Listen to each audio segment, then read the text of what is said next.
spellbinding lecture. Got that right. We would just like to acknowledge that this is Professor Resnick's last lecture here at Cornell University.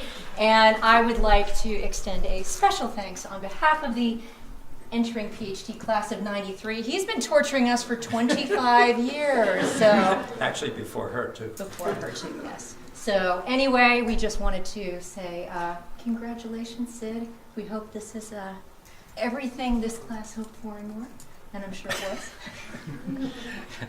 Yes. Yes.